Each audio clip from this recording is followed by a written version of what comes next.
What are some of the specific imprints that Hungary, from its own perspective, is going to put on this time?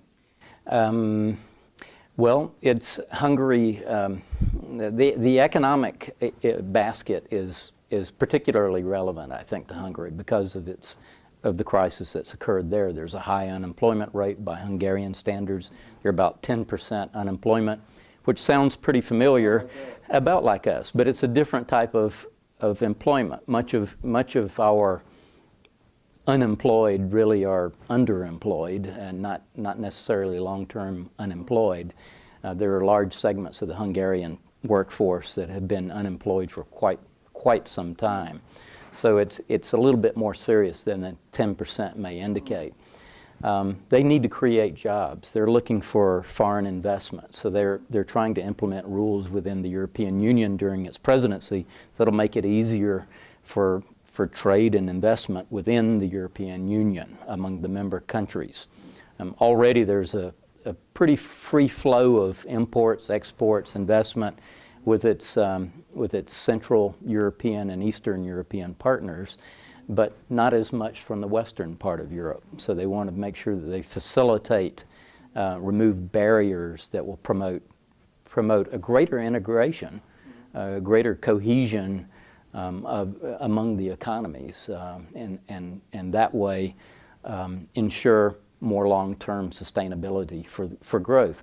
And a part of that same policy is to promote the free flow of peoples between the states. As you may know, the Schengen Agreement has removed, in essence, barriers between many European countries with respect to the flow of people across borders from one state to another.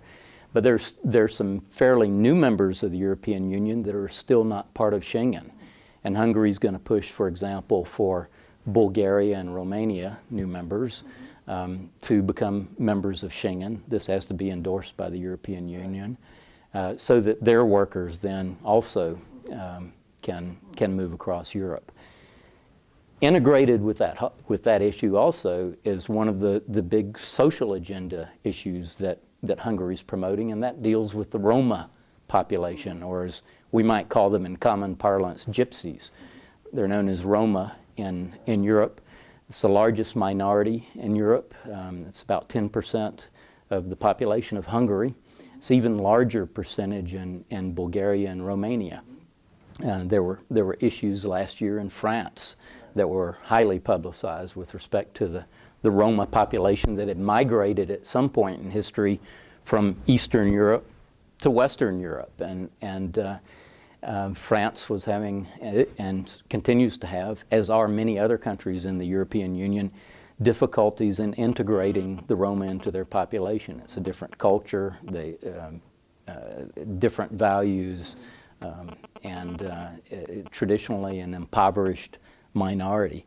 So Hungary views that as an issue that needs to be addressed, but it's related to economic prosperity and sustainability as well. So that's another one of the pillars of this problem. What does it mean for the country's international standing to be the head of the EU Council? Well, it's an opportunity. Hungary has a new government formed within the last few months. It's a move to a more conservative government than has been in power for quite some time.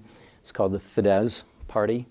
It's led by Prime Minister Orbán, and they're trying to assert themselves as sort of a conservative force within the European Union, both on social issues, many social issues. Let's exclude the Roma issue from that. And also on financial policies. They're fiscal conservatives. The newly designated ambassador from Hungary to the United States, who's just arrived this month, is an economist. His background, he served with the International Monetary Fund at one time. So there's going to be this emphasis on the economy, and that's going to continue. For Hungary, it's an opportunity to prove that they have matured as Europeans and that they're capable of leading the community through these very serious issues that they face today. With the possibility of a new constitution being negotiated or considered here in the next few months, should investors or potential investors in the country be worried about instability because of that? No, they shouldn't. I mean, the Constitution is a document that's subject to change. One thing that occurs to me is that the Hungarian Constitution is still a very new document. Hungary doesn't have a tradition of a constitution as we do in the United States that can't be modified or touched. It's a much simpler process to amend the Constitution or to rewrite the Constitution in Hungary. And only 20 years ago it was emerging from socialism, communist form of government, and it's still evolving. And I think it's only natural that a country like Hungary would be finding ways to improve its constitution. Now, the critics, many worry that this process will allow this more conservative government to implement a constitution that protects its own power. But that's a natural political reaction, I think, when anytime you do that. What are some of the economic interactions between Hungary and Georgia, and what are the sectors in which investment in Hungary would be most appropriate? Investment from Georgia companies, I can see one that's particularly coming of age, if I can use that expression, is the field of biotechnology. Hungary is particularly strong and has gained an international reputation as having well-trained engineers and scientists that can assist foreign investors in biotechnology. I know that Hungary's looking for partnerships with American companies. They had a very strong delegation to Atlanta, Georgia 2 years ago during the International Biotechnology Convention. And it wasn't just for show. It was to seek partnerships, to find the right types of partners. And we're seeing now in some of the offshoots, biotechnology is a very vast field that goes from pharmaceuticals to fuels to you name it.